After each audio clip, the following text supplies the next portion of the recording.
ክቡር ፕሬዝዳንት፣ ዛሬ እዚህ የመጣሁት ስለ ሁለት ረቂቅ ህጎች ለመናገር ነው። በቅርቡ በዚህች ሀገር የሸሪያ ህግ ተግባራዊ እንዲሆን የተደረገው ሙከራ ግልጽ ተደርጎልኛል።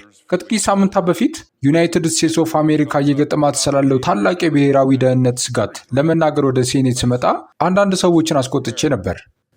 Radical Islam and Sharia law. The Democrats and the mainstream media ጽንፈኛ እስልምናና የሸሪያ ህግ ዲሞክራቶችና ዋና ዋና የሚዲያ ተቋማት ስለዚህ ጉዳይ ማውራት ከጀመርኩበት ጊዜ አንስቶ እያጠቁኝ ነው። ግን ለ40 ዓመታት በአሰልጣኝነት ካሳለፍኩ በኋላ ሰዎች ስለ እኔ ምንም ቢያስቡ ግድ የለኝም። ይህችን ሀገር ወዳታለሁ። እናም ይህችን ሀገር ለልጆቻችንና ለልጅ ልጆቻችን ማዳን እፈልጋለሁ። በዚህ ሳምንት መጨረሻ በአላባማ ነበርኩ እና ስለ ጉዳዩ ከምነጋገረው ነገር ጋር 100% እንደሚስማሙ የነገሩኝ ስፍር ቁጥር የሌላቸው የአላባማ ነዋሪዎችን አገኘው። በመጨረሻም የምሰራው ለአላባማ ታላላቅ ሰዎችና ለዚህች ሀገር ታላላቅ ሰዎች ነው። በየቀኑ እኔን ከሚተቹ ሚዲያዎች ጋር አይደለም። አላባማን በተመለከተ የየሎ ሐመር ግዛት ከረጅም ጊዜ በፊት የሸሪያ ህግን በማገዱ እኮራለሁ። ለረጅም ጊዜ ሰዎች ጽንፈኛ እስልምናን በስሙ ለመጥራት ፈርተው ነበር። ምክንያቱም ለመናገር ከደፈርክ ግራኝ ወገኖች አንተን፣ ቤተሰብህን፣ ዝናህንና ራስህን ያጠቃሉ። ከአንተ ጋር ስለማይስማሙ ብቻ ህይወትህን ለማጥፋት ይሞክራሉ። ጨዋታውን የሚጫወቱት እንደዚያ ነው። የአክራሪ ግራ ዘመሞች አንዱ ስልት የማይስማማቸውን ማንኛውም ሰው ዘረኛ፣ አክራሪ ወይም አድሏዊ ነው ብሎ መወንጀል ነው። የኢስላምን ክፋት በማውገዜ እኔንም እስላሞፎብ በማለት ይጠሩኛል። ነገር ግን በዚህ ስልት ላይ አንድ ችግር ብቻ ነው ያለው። እሱም ጽንፈኛ ኢስላም ዘር አይደለም፣ አስተሳሰብ ወይም አይዲዮሎጂ ነው፣ ምርጫ ነው። እኔም አምልኮ ነው ብዬ እከራከራለሁ። ስለዚህ እኔ እስላሞፎብ አይደለሁም። ሃይማኖታችሁን በሰላም መለማመድ ከፈለጋችሁ እኔን አይመለከተኝም። ህገ መንግስታችን ያንን እንድታደርጉ መብት ይሰጣቸዋል። ህገ መንግስታችን ያንን መብት ይሰጣቸዋል። ለዚህም ነው በሚሊዮን የሚቆጠሩ ክርስቲያኖች፣ አይሁዶች፣ ሞርሞኖች፣ ሂንዱዎች፣ ቡዲስቶች እና ሰላማዊ ሙስሊሞች በሚሊዮን የሚቆጠሩ በዚህ ታላቅ አገር ዩናይትድ ስቴትስ ኦፍ አሜሪካ በነፃነት የሚያመልኩት። ነገር ግን እዚህ ከመጡ ከአገራችንና ከእሴቶቻችን ጋር እንዲላመዱ ይጠበቅባቸዋል። And that's why we have millions of Christians, Jews, Mormons, Hindus, Buddhists, and peaceful Muslims who worship freely in this great country of ours called the United States of America. But if you come here, you are expected to assimilate to our country and our values. I recently saw a stat that absolutely shocked me. We have 42 million people in this country that are on food stamps. 42 million. በቅርቡ እጅግ ያስደነገጠኝን አንድ ስታቲስቲክስ አየው። በዚህች ሀገር 42 ሚሊዮን ሰዎች በምግብ ቴምብር የሚተዳደሩ አሉ። 42 ሚሊዮን። እነዚህ ሰዎች በአስቸጋሪ ሁኔታ ውስጥ የገቡ አሜሪካውያን ብቻ ናቸው ብላችሁ ታስባላችሁ? ፕሮግራሙም ለእነሱ የተዘጋጀ ነው። ነገር ግን ከእነዚህ 42 ሚሊዮን ሰዎች ውስጥ ከፍተኛ ቁጥር ያላቸው ስደተኞች ናቸው። ከአፍጋኒስታን ስደተኞች 45 በመቶ የሚሆኑት በምግብ ቴምብር የሚተዳደሩ ናቸው። 42 በመቶ የሶማሊያ ስደተኞች በምግብ ቴምብር የሚተዳደሩ ናቸው እና 59 በመቶ የሚሆኑት ህገወጥ የውጭ ዜጎች የምግብ ቴምብር እየሰበሰቡ ነው። 59 በመቶ። ስለዚህ እነዚህ ሰዎች እዚህ መጥተው በትጋት በመስራትና ቤተሰባቸውን በመንከባከብ ከአሜሪካዊ የአኗኗር ዘይቤያችን ጋር እየተዋህዱ አለመሆኑ ግልጽ ነው። እንዴት ያለ ሐሳብ ነው! እዚህ እየመጡ ያሉት የአሜሪካን ግብር ከፋይ ለመበዝበዝ ነው። ይህ ስህተት ነው። እናም ችግሩን ልንፈታ ይገባል።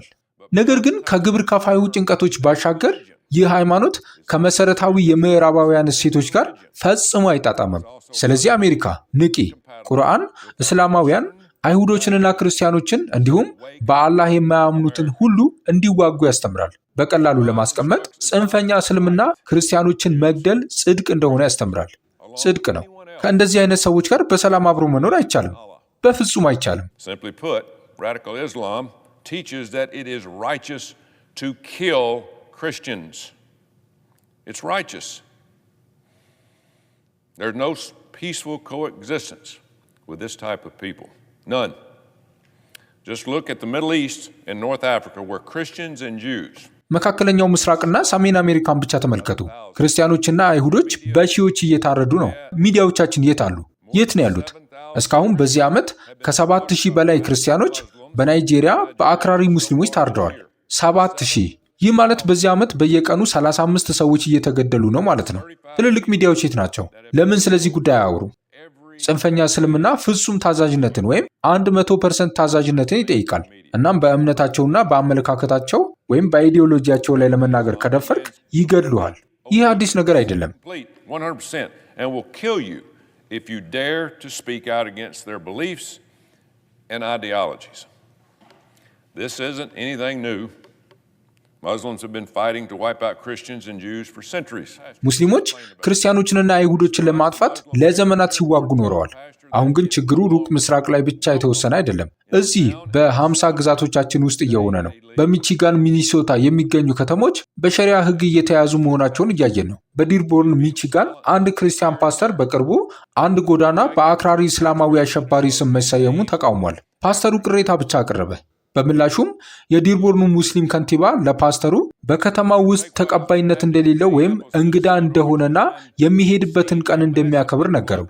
ይህንን አስቡ። አንድ ክርስቲያን ፓስተር በአሜሪካ ውስጥ በግብር ከፋይ ገንዘብ የሚተዳደር መንገድ በአሸባሪ ስም መሰየሙን በመቃወሙ እየታፈነ ወይም ዝም እንዲል እየተደረገ ነው። እየጠፋን ነው። ወይም በሚኒያፖሊስ ሚኒሶታ እየሆነ ያለው ነገር እንውሰድ። ይህም ከፍተኛ የሶማሊያውያን ጎርፍ ወደ ሰፈር ሲገቡ ታይቷል። በቅርቡ እጅግ በጣም ያስደነገጠኝ ታሪክ አጋጥሞኛል። ከ75 የሚበልጡ ሶማሊያውያን ከህፃናት የተመጣጠነ ምግብ ፕሮግራም $300 ሚሊዮን የሰረቁበት ትልቅ ወንጀል ውስጥ ተይዘዋል። $300 ሚሊዮን።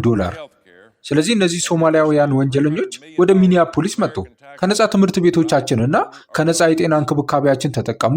ከዚያም ከአሜሪካ ግብር ከፋዮች $300 ሚሊዮን ከአይናችን ሲሰረቁ። ሚዲያ ቤት ነው ያለው፣ ቁጣ ቤት ነው። እና ይህ ገንዘብ ወዴት ሄደ? ወዴት እንደሄደ አስባችሁታል? ገመታችሁ? ወደ ሶማሊያ ተመለሰ። አጸያፊ ነው። እና እነዚህ ሰዎች የዕድሜ ልክ እስራት ካልተፈረደባቸው ከአገር መባረር አለባቸው።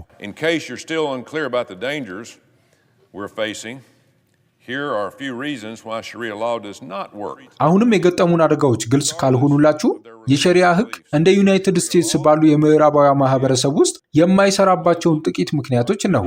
በአሜሪካ ውስጥ የመናገር ነፃነትን ከፍ አድርገን እንመለከታለን። የዩኤስ ሕገ መንግስት ያንን መብት ይሰጠናል። አንደኛው ማሻሻያ ይህችን ሀገር አሜሪካን ታላቅ እንድትሆን ያደርጋታል። መንግስት በቁጥጥር ስር እንደሚያውላችሁ ወይም እንደሚገላችሁ ሳትፈሩ አስተያየታችሁን በይፋ የመግለጽ መብት አላችሁ። ነገር ግን በሸሪያ ሕግ መሐመድ ወይም ቁርአን ከሚለው ጋር የሚቃረን ማንኛውም ትችት ብታቀርቡ በሞት ልትቀጡ ትችላላችሁ። በተጨማሪም በዩኤስ ሕገ መንግስትና በአንደኛው ማሻሻያ ስር ለሁሉም እምነት ተከታዮች እኩል መብቶች የተጠበቁ ናቸው። የምዕራባውያን ባህል ሁሉንም ሰው የሃይማኖት እምነታቸው ምንም ይሁን ምን በእኩልነት ይይዛል። በሸሪያ ሕግ መሰረት ሙስሊም ካልሆናችሁ እንደ ጠላት ትቆጠራላችሁ። ጽንፈኛ እስልምና ሙስሊም ያልሆኑትን ማግለልና እንዲያውም በኃይል ማጥቃት እንደሚቻል ይናገራል። አሁን በአውሮፓ ውስጥ ይህንን እያየን ነው። ሙስሊም ያልሆኑ ሰዎች በየቀኑ በአውሮፓ ውስጥ በኃይል እየተጠቁ ነው። በእስልምናና በምዕራባውያን ባህል መካከል ያለው ሌላ ዋና ልዩነት ሴቶችን የምንይዝበት መንገድ ነው። በዩኤስ ውስጥ ጋብቻ የሚፈጸመው ወንድና ሴት እርስ በርሳቸው ለመጋባት ሲወስኑ ነው። ነገር ግን በሸሪያ ሕግ ትልልቅ ወንዶች የ6 ዓመት ሴት ልጆችን ማግባት ይችላሉ። ይህም አስገራሚ ነው። 6 ዓመት ያ ጋብቻ አይደለም። በአሜሪካ ውስጥ ያንን ፔዶፊሊያ እንለዋለን። ግን ያ የጉዳዩ ገጽታ ብቻ ነው። በሸሪያ ሕግ ሴቶች ይሸጣሉ፣ ይደፈራሉ፣ ይዘዋወራሉ። ለእነሱ ችግር የለበትም። የህይወት መንገዳቸው ያ ነው። ሴቶች ትምህርት እንዲያገኙ ወይም ስራ እንዲሰሩ አይፈቅድላቸውም። አንድ ወንድ ሳይሸኛቸው ከቤት እንዲወጡ እንኳን አይፈቅድላቸውም። እና ሴቶች አይናቸውን ብቻ የሚሸፍኑ ቡርቃዎችን እንዲለብሱ ይገደዳሉ። ይህ በእንዲህ እንዳለ ወንዶች በርካታ ሚስቶች እንዲኖራቸው፣ ልጆችን እንዲያገቡ ተፈቅዶላቸዋል እና ራሳቸውን መሸፈን አይጠብቅባቸውም። Not to mention the horrible way that minorities are treated in countries that follow Sharia law. There is no tolerance in these countries. ይህ ደማችሁን ያፈላል። የሸሪያ ሕግ በሚከተሉ አገሮች ውስጥ አናሳዎች የሚስተናገዱበትን አስከፊ መንገድ ሳንጠቅስ በእነዚህ ሀገሮች ውስጥ መቻቻል የለም። ሸሪዓን በሚተገብር ሀገር የምትኖሩ ከሆነና ሙስሊም ካልሆናችሁ እስር ቤት ካልተወረወራችሁ ወይም ካልተገደላችሁ እድለኛ ናችሁ። ምክንያቱም እስልምናና የሸሪዓ ሕግ ሙስሊም ያልሆኑትን መጥላት እንዳለባችሁና ቃል በቃል ቅዱስ ጦርነት ማለትም ጂሃድ በማያምኑ ሰዎች ላይ ማድረግ እንዳለባችሁ ያስተምራሉ። በተለይ አስቂኝ ሆኖ ያገኘሁት አንድ ነገር የሸሪዓ ሕግ በሚከተሉ ሀገሮች ውስጥ ግብረ ሰዶማውያን በሚስተናገዱበት አስከፊ መንገድ ላይ እንዴት አይናቸውን እንደሚያጥፉ ነው። እንደ ኢራን፣ ሳውዲ አረቢያ እና የመን ባሉ ሀገሮች ግብረ ሰዶማውያን ብዙውን ጊዜ በሞት ይቀጣሉ። ይህ ሰላማዊ ታጋሽ ሃይማኖት ይመስላችኋል? እኔ አይመስለኝም። በሚያሳዝን ሁኔታ እኔ ወደ አምልኮ ቅርብ ነው ብዬ የማስበው ይህ መርዛማ ሃይማኖት በዚህች ሀገር በፍጥነት እያደገ ነው። Growing in this country. Wake up America. ንቂ አሜሪካ። Look no farther than New York, where a radical Islamist, Zohan Mandami, ጽንፈኛው እስላማዊ ዞሃን ማንዲሚ ቀጣዩ ከንቲባ ለመሆን ግንባር ቀደም ተወዳዳሪ ወደ ሆነበት ኒውዮርክ ብቻ ተመልከቱ። ማንዲሚ ዘመቻ ከጀመረበት ጊዜ አንስቶ ጽንፈኛ የእስልምና እምነቱን ለመደበቅ የቻለውን ያህል ሞክሯል። ነገር ግን በቅርቡ በ1993 የዓለም ንግድ ማዕከል የቦምብ ጥቃት አብሮ አድራጊ ከነበረ ሰው ጋር በፎቶ ታይቷል። ይህንን አስቡ። እናም እሱን ከንቲባ አድርገው ለመምረጥ እየተዘጋጁ ነው። የኒውዮርክ ከተማ ከንቲባነት ግንባር ቀደም እጩ በግልጽ ጂሃዲስት ከሆነ አሸባሪ ደጋፊ ጋር እየተቀራረበ ነው። ወዴት እየሄድን ነው? የኒውዮርክ ነዋሪዎች አንድ አክራሪ እስላማዊ ሰው ከንቲባቸው አድርገው ለመምረጥ ሞኞች ከሆኑ ከዚህ በኋላ የሚመጣው መዘዝ ይገባቸዋል እና እየመጣ ነው። እኔ በእውነት ይህች ሀገር መስቀለኛ መንገድ ላይ እንደሆነች አምናለሁ። ለፖለቲካዊ ትክክለኛነት ጊዜው አልፏል። ለዚህም ነው በዚህች ሀገር የሸሪያን ሕግ ለማጥፋት 2 ሕጎችን በሴኔት ያቀረብኩት። እንጨርሰው። የመጀመሪያው የሸሪያ ሕግ የለም የሚለው ሲሆን ይህም ከሕገ መንግስታችን ጋር በሚጋጭበት ጊዜ የሸሪያ ሕግን መተግበር ሕገ ወጥ ያደርገዋል። ደጋግሜ እንዳልኩት ጽንፈኛ የእስልምና አምልኮ እኛ በአሜሪካ ከምንቆምለት ነገር ሁሉ በተቃራኒ ነው። ከሁሉም ነገር ማለት ነው። ያቀረብኩት ሁለተኛው ረቂቅ ከሸሪዓ ነፃ የሆነች አሜሪካን የመጠበቅ ሕግ ነው። ይህም የሸሪዓ ሕግን የሚደግፉ የውጭ ዜጎች ሁሉ ወደዚህች ሀገር እንዳይገቡ ይከለክላል። ከእንግዲህ አይሆንም። ይህንን መለማመድ ከፈለጉ ባሉበት ይቆዩ ወይም ይህንን ከሚለማመዱ ከሌሎች 50 አገራት ወደ አንዱ ይሄዱ። No more. If you want to practice that, stay where you're at or go to one of the other 50 countries that practices this. The Trump administration banned people from nearly 50 Muslim countries during the first administration. የትራምፕ አስተዳደር በመጀመሪያው የስልጣን ዘመን ከ50 የሚጠጉ የሙስሊም ሀገራት የሚመጡ ሰዎችን ከልክሏል። ለጆ ባይደን 4 ዓመት ክፍት ድንበር ምስጋና ይግባውና አሁን በሺዎች የሚቆጠሩ አሸባሪዎችና ደጋፊዎቻቸው ሳይፈተሹ ወደ ሀገራችን ገብተዋል። ያ ምን ያህል ሞኝነት ነበር! በጣም ከመዘግየቱ በፊት ቧንቧውን መዝጋት አለብን። ይህ ትልቅ ብሔራዊ የጸጥታ ስጋት ነው። አክራሪ እስላሞች አንድን አሜሪካዊ ዜጋ ለመግደል ማንኛውንም ነገር ለማድረግ ፈቃደኛ መሆናቸውን ደጋግመው አረጋግጠዋል። እና ይህ በውጭ ሀገር ብቻ የተከሰተ አይደለም። እንዲባባስ ተፈቅዶለት በሀገራችን ውስጥ በሕይወት አለ። ጥቃት ለመሰንዘር ትክክለኛውን ዕድል እየጠበቀ ነው። ስለዚህ እርምጃ የምንወስድበት ጊዜ አሁን ነው። ምክንያቱም ይህን ካላደረግን ይህችን ሀገር እንደምናውቃት እናጣታለን። ዓይንሽን ክፈቺ አሜሪካ። ይህች ሀገር የተገነባችባቸው እሴቶች ከአክራሪ እስልምና ጋር አብረው ሊሄዱ አይችሉም፣ አይሰሩም። ሕገ መንግስታችንም ሆነ ሌላው እነሱን መቀላቀል አይችሉም። ይህ የሪፐብሊካን ወይም የዲሞክራት ጉዳይ አይደለም። ይህ የአሜሪካ ጉዳይ ነው። አውሮፓን ብቻ ተመልከቱ። ካልነቃን አውሮፓ አሁን እያለፈችበት ወዳለው ተመሳሳይ የጨለማ መንገድ እያመራን ነው። በጣም ከመዘግየቱ በፊት በዚህች ሀገር የሸሪያ ሕግን በቋሚነት መዝጋት አለብን። ንቂ አሜሪካ። ክቡር ፕሬዚዳንት፣ ቃሌን ጨርሻለሁ። በታማኝነት በየወሩ 50 ብር ለዚህ አገልግሎት መስጠት የማይከብዳችሁ ክርስቲያኖች በዚህ ስልክ ቁጥር አጭር የጽሑፍ መልእክት በመላክ ተመዝግባችሁ አብራችሁን አገልግሉ። ከተመዘገባችሁ አገልግሎቱን በተመለከተ አጫጭር መልእክቶች በስልካችሁ የሚደርሷችሁ ይሆናል። ከዛ በተጨማሪ ለአገልግሎቱ ማድረግ ልዩ ስጦታ መስጠት የምትችሉ ደግሞ ይህንን የባንክ ቁጥር ተጠቀሙ። ስለተሳትፏችሁ እናመሰግናለን።